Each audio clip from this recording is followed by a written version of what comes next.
boa tarde. A partir de hoje você acompanha o Resenha em novo horário. Agora sempre às segundas, quartas e sextas-feiras, às 13h45. Após os programas da Cirilo. Hoje meu convidado é o secretário estadual de saúde, Carlos Lula, aqui já esteve ao meu lado. Lula, boa tarde, obrigado. Lula comanda a pasta da saúde há 2 anos, é também advogado e professor. Secretário, mais uma vez, muito obrigado em ver o Resenha, nesse novo momento do Resenha, nessa reestreia do programa, nesse novo horário.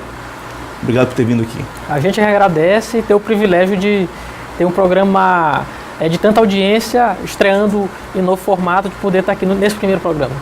Secretário, no início do mês, o senhor representou o Maranhão e o Brasil numa conferência da Organização Mundial de Saúde em Copenhague, na Dinamarca, para tratar do assunto, né, que é o Fundo Estadual de Combate ao Câncer no Estado. O senhor foi o único representante do país aqui, né, na conferência da OMS. E aqui, secretário, o deputado estadual Eduardo Braide disse, naquele momento, que o senhor apresentava um programa, um projeto que era dele. O Estado se apropriou de um projeto que era do parlamentar. Como é que o senhor vê essa situação que posta pelo parlamentar Eduardo Braide, da oposição ao governo, qual o senhor faz parte? Eu tenho dito muitas vezes que o debate político no Estado ele vai além do irracional. E essa é mais uma prova de que, infelizmente, em vez de a gente estar discutindo que hoje o Maranhão consegue ser destaque nacional e mundialmente, porque o Fundo Estadual de Combate ao Câncer, a execução dele, ele foi tido como um projeto pela Organização Mundial de Saúde, como um projeto de referência para as Américas e para o Brasil. Então a gente está discutindo aqui paternidade de projeto, quando na verdade a gente devia estar discutindo a sua execução em si. E talvez o deputado desconheça, mas a origem do projeto ele não foi, por assim, ocultado pelo Estado, muito longe disso. A gente fez questão de, no nosso discurso, a gente teve uma palestra para apresentar o fundo, a gente fez a discussão histórica de como começou e de como está o fundo hoje.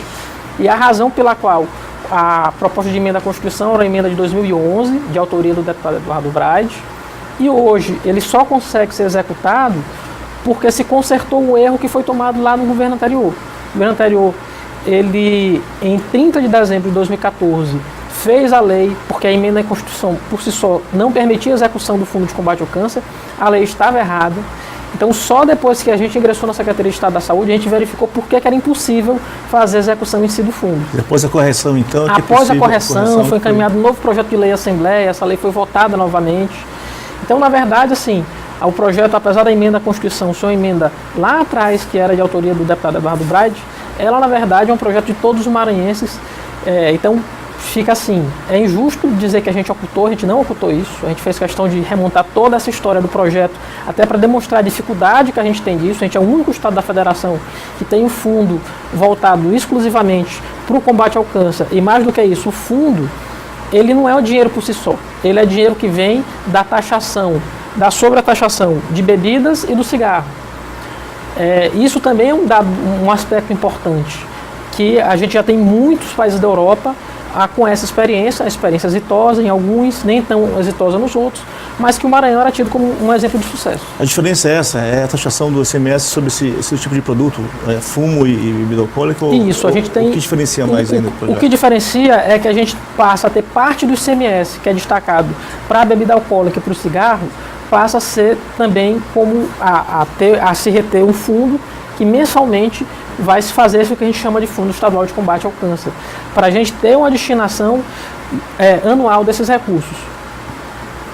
É fundamental porque a gente não tinha, por assim dizer, uma destinação. Se a gente lembrar, até 2014, o cenário do tratamento ao câncer no Estado era muito ruim. A gente só tinha o Hospital do Norabelo, que é um hospital filantrópico, ele, portanto, não é estatal, as pessoas às vezes não sabem disso. E o Estado praticamente não dava nenhum tipo de ajuda para o Hospital do Norabelo. Não havia nenhum tipo de aporte financeiro? Não havia nenhum tipo de aporte financeiro para o Norabelo. E a gente não tinha tratamento de radioterapia no sul do Estado e todas as demais regiões do Estado a gente não tinha nenhum tipo de tratamento. Se a gente lembrar o que fez nesses últimos 3 anos, a gente passou a ter radioterapia no sul do Estado, a gente passou a ter oncologia no leste do Estado, com a abertura de uma ala de oncológica lá no Hospital Everaldo Aragão, no macro regional de Caxias. A gente passou a aportar recursos para o Hospital do Norabelo, O Hospital do Norabelo está comprando um aparelho novo de radioterapia que conseguiu fazê-lo após a gente fazer o aporte de recursos para ele no valor de 5 milhões de reais. A gente está discutindo com o Aldo Norabelo um novo aporte para esse ano e a expansão da radioterapia aqui no estado. E ainda está no nosso projeto a gente conseguir abarcar pelo menos mais uma região do estado, o oeste do estado, talvez na cidade de Santa Inês, para também ter mais uma unidade de referência para o tratamento do câncer. Então, assim, a gente mudou o tratamento do câncer em 3 anos, do que era para o que é hoje. Obviamente, também por conta do Fundo Estadual de Combate ao Câncer, que a gente só passou a executar esse ano. Ele só existia até então enquanto ideia formal, enquanto um sonho. A execução ele passou a se dar a partir de 2018. Secretário, a gente comentava no início do programa, o senhor é advogado, o senhor é professor, o senhor também é servidor concursado da Assembleia Legislativa, né? O senhor é consultor legislativo da Assembleia Legislativa. Por que podia ser mais fácil, talvez, essa relação sua como gestor hoje da Secretaria de Saúde com o Parlamento, mas por que vem tanta crítica tão vazia, sem um fundamento mais preciso em relação à sua gestão, à sua pasta? O que o senhor acha que deve isso aqui? Me parece que, como eu digo, a guerra política no Maranhão ela vai além do irracional. E talvez por eu não ter, por assim dizer, uma militância partidária, nem posso dizer que eu não tenho uma militância política, porque eu sempre estive da margem esquerda do Rio, sempre estive caminhando por um lado e por um ideal. Você não é filiado a partido político? Eu não sou né? filiado a partido político. Talvez fosse mais fácil me atacar.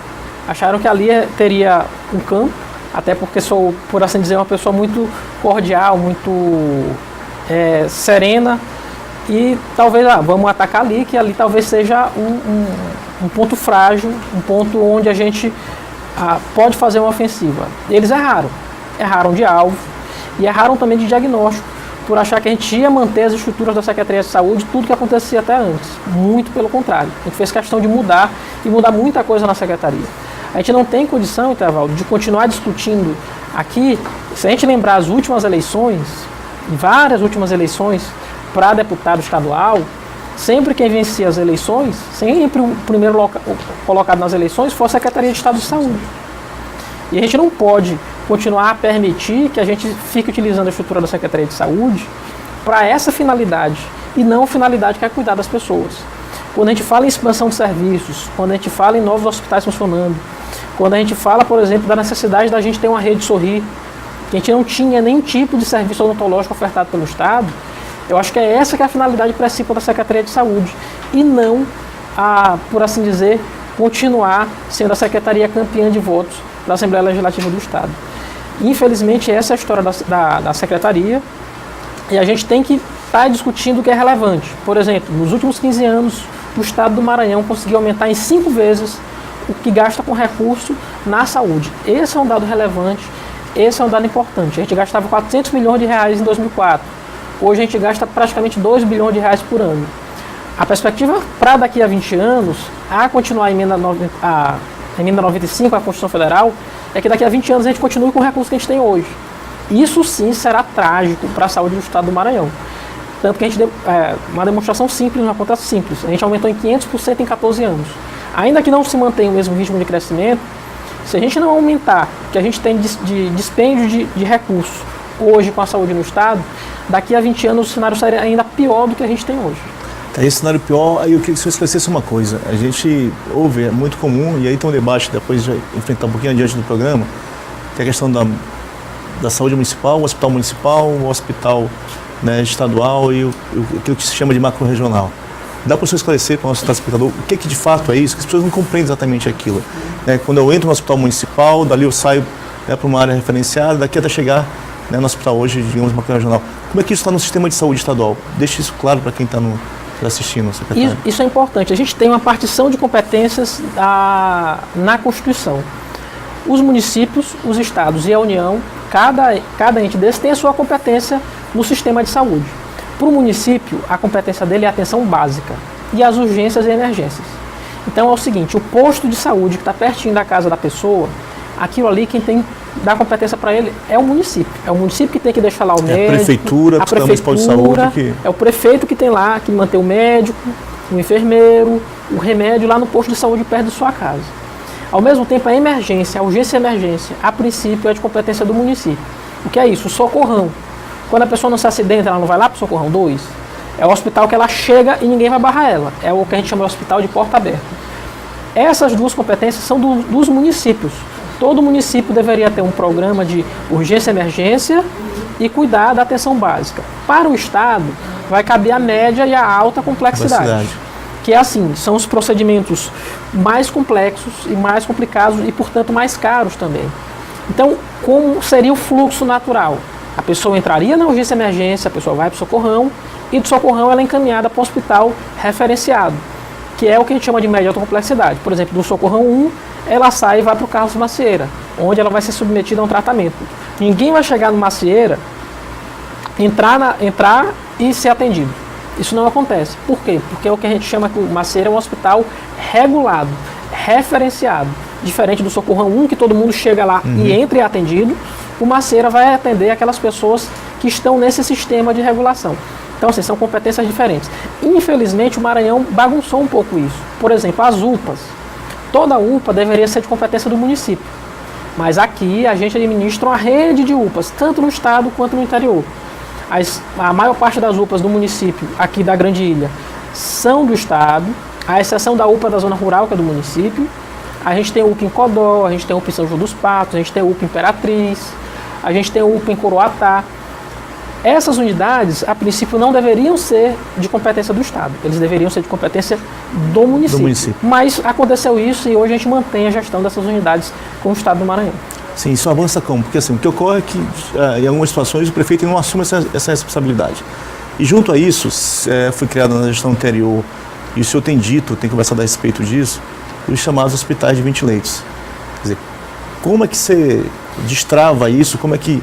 Porque o prefeito vem aqui, bate na sua porta e diz, olha, eu não tenho como manter esse negócio lá. Por sua vez, o SUS também não reconhece isso como tem unidade hospitalar. Né? Mas está construído com recurso do Estado, com recurso, né, público, e sob a sua responsabilidade, quer dizer, a sua secretaria que é a gestora disso. Como é que você sai desse imbróglio, desata esse nó? Então, Tevaldo, a gente infelizmente perdeu, a gente teve entre 2010 e 2014 a oportunidade de fazer a grande revolução na saúde do estado do Maranhão. A gente perdeu essa oportunidade, porque a gente utilizou de forma errada os recursos. O Ministério da Saúde disse que não era para utilizar assim, os técnicos da secretaria disseram que não era para utilizar assim, a rede universitária disse que não era para fazer desse jeito, e ainda assim se fez. Hoje eu tenho um dado do Banco Mundial, que para mim ele encerra com essa discussão. O Banco Mundial diz o seguinte, ele fez um estudo sobre a saúde pública no país, e ele disse o seguinte, um dos grandes problemas do sistema de saúde no Brasil é a ineficiência. O Brasil tem, em sua grande parte, hospitais de pequeno porte que são ineficientes. Eles são muito pequenos para gerar algum retorno para a sociedade. Portanto, são muito caros, eles não deveriam existir. A saúde deve ser pensada regionalmente. E o que é que o Banco Mundial chama de hospital de pequeno porte? Um hospital com menos de 50 leitos. Então, todos esses hospitais de 20 leitos, que deveriam existir em situações ocasionais, onde ficasse muito distante para a pessoa chegar a alguma unidade hospitalar, onde a 100 quilômetros a pessoa não poderia alcançar a unidade hospitalar, eles se tornaram a regra no Maranhão. Então a gente construiu 59 hospitais de 20 leitos. Cada hospital desse custou em média 8 milhões de reais, fora os equipamentos. 8 milhões de reais cada hospital desse. A obra física de cada hospital, 8 milhões de reais. A obra física, 8 milhões de reais. Para ter muita dificuldade. O hospital ele não é resolutivo, ele não tem capacidade para atender especialidades. Ele vai ter, em geral, um médico ali de plantão para fazer partos e para fazer pequenos curativos e encaminhar a pessoa para outro hospital de referência. Portanto, ele não resolve o problema das pessoas e ele é muito caro para o município. Mesmo com o Estado ajudando, que ele continua ajudando e ele continua encaminhando a cada um desses hospitais entre 70 e 100 mil reais, a depender da produção de cada hospital. A gente encaminha ao município entre 70 e 100 mil reais por mês. Isso é insuficiente para manter o hospital funcionando. E se sabia disso. Então, na verdade, a gente vai ter uma grande dificuldade, mesmo a gente tentando reestruturar a rede, dessas unidades continuarem funcionando. Elas funcionam hoje, com extrema dificuldade. E mais do que isso, com extrema ineficiência, o que é pior.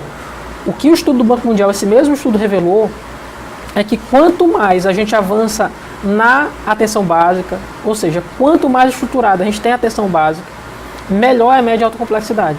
Isso quer dizer o seguinte, a gente não devia ter investido nas estruturas dos hospitais de 20 leitos, a gente devia ter investido nos hospitais regionais, que foi o que a gente fez, e investir esse dinheiro que houve aqui para o Estado para cuidar da atenção básica dos municípios.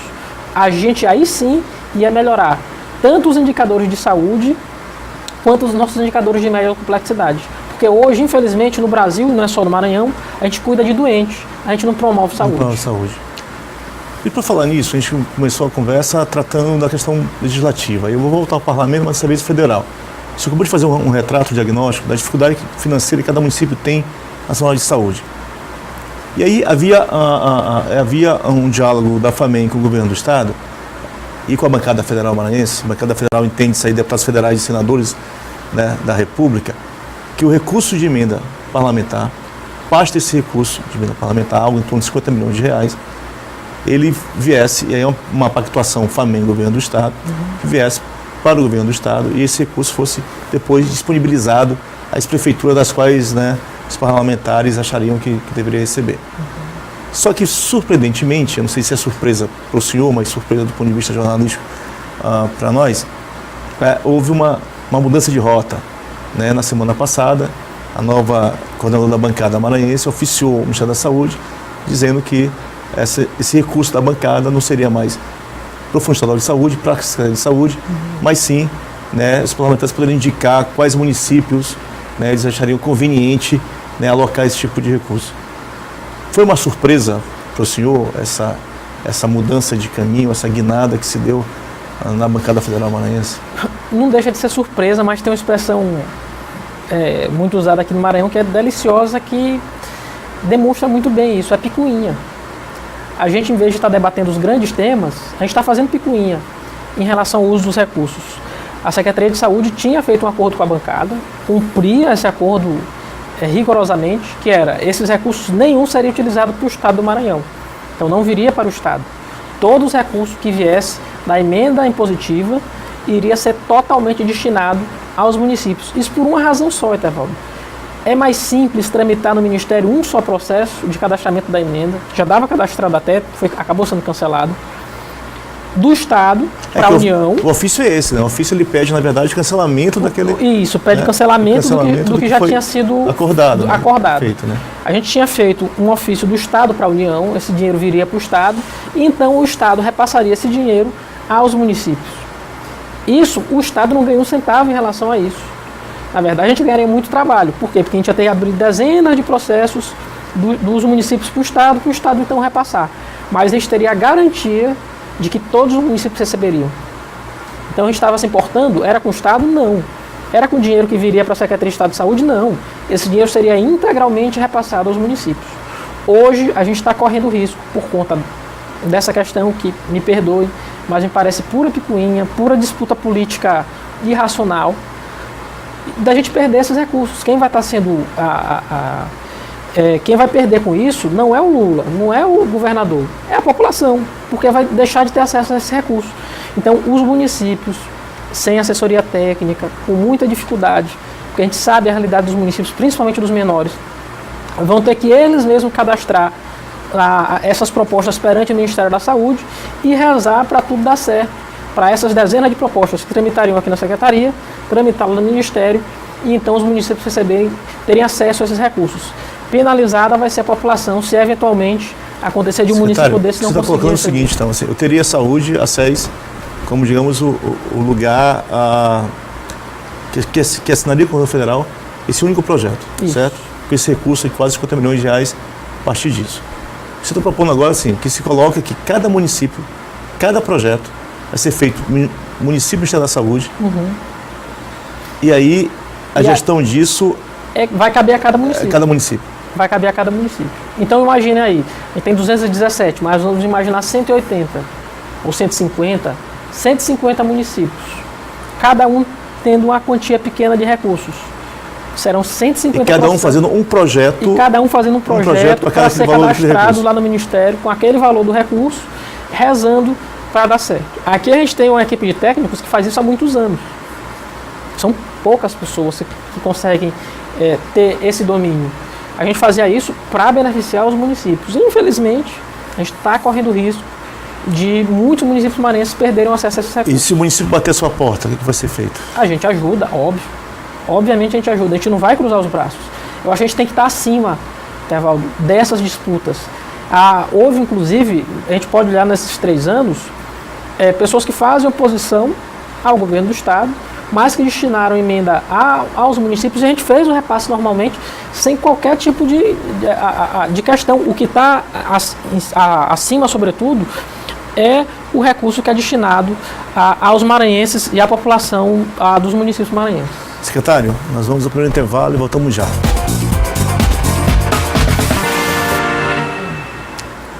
Estamos de volta ao programa Resenha e hoje meu convidado é o secretário estadual de Saúde, Carlos Lula. Secretário, a gente comentava no bloco anterior sobre a mudança de rota aí, da emenda parlamentar que foi pactuada entre o governo, FAMEM e bancada federal. E aí tem um dado que eu queria que a produção mostrasse para a gente. São 2 ofícios, né, que ilustram um pouco o que era essa situação, né, anterior. Quer dizer, dá para a gente subir aí com os ofícios, com a arte? É um pouco que a gente vinha conversando, que era essa mudança. Olha aí, eu tenho aqui um primeiro ofício, né? Na verdade, esse é o segundo ofício. O primeiro ofício é a data anterior. Esse é o ofício de 26 de abril. Isso é o ofício, exatamente, 17 de abril. Eu vou usar o exemplo da deputada Lisiane Gama. A Lisiane, ela oficia, né, dizendo que os recursos são para esses municípios, né, como já havia sido discutido na bancada federal. Então, assim, já havia um acordo, depois cumprido. E aí, né, de novo, a Lisiane, dia 17 de abril, ela indicando para Itinga, Miranda do Norte, Timon. Tá? 17 de abril é onde a Luana a deputada Luana Costa faz a alteração, né, o pedido para o Ministério da Saúde, a alteração disso. O segundo ofício, então, aí dia 26 de abril, a mesma deputada Lisiane Gama, né, já destina o recurso para a Secretaria de Estado da Saúde, né, do Maranhão. Deixa eu te perguntar uma coisa. Exemplifica com o caso da Lisiane, mas os parlamentares usaram a mesma estratégia, né? Sim. Um dia e tal. A Lisiane, porque demorou tanto. Houve pressão da Secretaria sobre os parlamentares, sobre a bancada, para que isso fosse refeito, secretário? Não, de modo algum. Inclusive, eu tive a oportunidade de estar na semana passada em Brasília, estive com alguns deputados federais e conversei com eles, e eles me perguntaram, mas eu posso fazer para a Secretaria ou posso fazer direto para os municípios? Olha, a escolha é sua. Como houve a decisão da deputada Luana, e expliquei exatamente isso que eu estava explicando aqui. O que vai facilitar, na verdade, é que a gente vai ter a gestão desses recursos mais simples, mais simples, a gente vai ter a garantia, porque a gente faz o cadastramento perante o Ministério da Saúde, com a Secretaria de Estado da Saúde, e então repassa isso para os municípios. Não tem uma garantia que todos receberão. A gente fez essa explicação, não fez nenhum tipo de pressão a qualquer parlamentar para que ele mudasse, na verdade, que deixasse de indicar os municípios diretamente e passasse a indicar a Secretaria de Estado da Saúde. A gente utilizou o exemplo da Lisiane, porque ela foi o maior tempo entre o primeiro ofício indicando os municípios e depois o recuo, né, alteração indicando para a Secretaria de Saúde do Estado.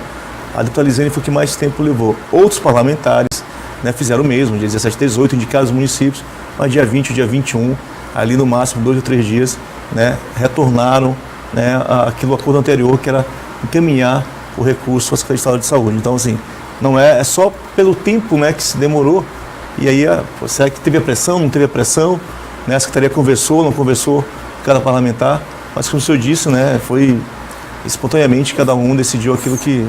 Cada um decidiu o que seria melhor para si, e para os municípios onde, em geral, essas emendas, até para esclarecer para todo mundo, em geral os deputados fazem onde eles têm o apoio, né? Sua base eleitoral. Sua base eleitoral. Então os deputados fazem o encaminhamento para lá, para fortalecer sua base eleitoral, porque até como retribuição as pessoas sempre o fazem. Isso é algo que acontece corriqueiramente no Brasil inteiro, acontece dessa forma. Secretário, a gente preparou um VT, o repórter Fábio Cabral foi conhecer a história da Isadora, né, no município de São Bernardo. Quer dizer, um pouco disso que a gente está tratando aqui, conversando. Ela foi diagnosticada com uma catarata congênita, né? E recentemente passou por uma cirurgia. Né? E aí, isso, de certo modo, na semana passada o senhor colocou isso nas suas redes sociais. Né? Foi um caso que ilustra um pouco dessa conversa que a gente teve, né? Desse recurso, desse recurso.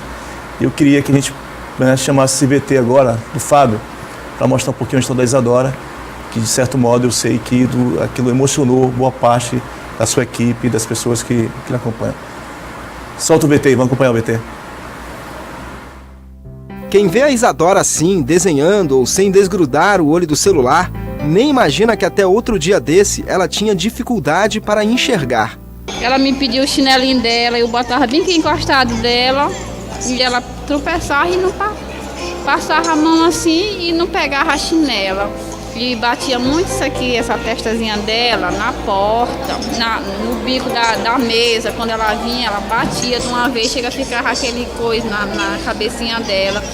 Aí eu disse assim, Raimundo, minha filha não enxerga mesmo não. A Isadora tem apenas 4 anos de idade e desde cedo foi diagnosticada com catarata congênita, uma espécie de má formação ocular que vai reduzindo com o tempo a visão da pessoa. No caso dela, até semana passada, tinha apenas 20% da visão, ou seja, não enxergava quase nada. Os pais demoraram a perceber a gravidade do problema, mas sem dinheiro e condições de realizar o tratamento em São Bernardo, cidade onde moram, não tinham como resolver a questão. Precisava de uma cirurgia com urgência, e os médicos disseram, então quando eu levava, quando nós trouxemos aqui, ele disse assim, ô pai, por que você não cuidou cedo da Isadora? Eu disse, ô doutor, a minha vontade era grande, mas... Eles até tentaram fazer campanha de arrecadação. Não deu certo. Foi aí que apareceu um personagem importante que mudou o rumo dessa história. Foi um vereador falou, disse assim, ei, eu vou falar do caso da Isadora pro governador, e o que ele faz? Aí isso mudou quando ele trouxe a gente, que fez todos os exames, que ele entregou essa causa para o gabinete militar e para a Secretaria de Saúde, que o governador juntou todo mundo porque ele sabe que a Isadora era muito importante enxergar. Com apoio da Secretaria de Estado de Saúde, Isadora veio para São Luís e na última semana passou com sucesso pela cirurgia que precisava fazer. Com o implante de uma lente na retina, ela voltou a enxergar como antes e pôde brincar novamente de encaixar as letras e os números no tapete colorido sem dificuldade. O pai dela disse que ela viu uma formiga. Eu vi uma formiga. Aí eu disse, uma formiga? Porra, a Isadora tá enxergando mesmo. Não acredito. Aí, no outro dia começou, toda formiga tava matando. E eu me admirei, porra, a Isadora tá enxergando muito bem mesmo. Graças a Deus, meu pai, meu coração aliviou. A família não vê a hora de voltar para casa, para que Isadora possa começar uma nova vida. Todo mundo tá ansioso para conhecer, dizer que não tá acreditando. Todo mundo manda o áudio, perguntando, esperando, e já tem até um churrasco para ela. Fábio Cabral, muito obrigado. Secretário, é isso que é saúde, né? Assim, É isso que é promoção de saúde. A Isadora ia ficar cega. Se a gente não encontrar a Isadora antes, ela, muito provavelmente hoje, se demorasse um pouquinho mais, ela não teria condição de fazer a cirurgia. E eu acho que é isso que vale a pena. E eu acho que é esse debate que a gente tem que fazer. São os hospitais macro-regionais, a gente vai entregar agora a Chapadinha, a gente vai entregar a maternidade em Colinas, um UTI neonatal, que a região nunca teve acesso. A gente vai entregar agora pelo menos 5 hospitais de pequeno porte que estavam aí, a gente tinha que entregar. A gente tem expansão ainda da rede de tratamento nefrológico, a hemodiálise, a gente vai estar inaugurando pelo menos São Luís e Pinheiro até o mês de junho. Então eu acho que é esse debate que é importante ser feito, é o debate de olhar para frente, de colocar a saúde do Maranhão em outro patamar. Secretário Lula, muitíssimo obrigado pela sua presença, boa sorte nesse período, né, que está aí ainda 10 meses de governo pela frente, enfim. É torcer para que a gente tenha outros casos similares, torcer que tenha casos que a gente tenha resolução como aparenta o caso da Isadora. Tá? Eu acho que muito obrigado. A gente é que agradece, Tevaldo. E assim, não só a Isadora, a gente fica se perguntando quantas crianças, quantas pessoas se perderam. Lula, muito obrigado. Gente, muito obrigado pela audiência. Eu volto na próxima quarta-feira, depois do programa Zé Cirilo. Até lá. Tchau.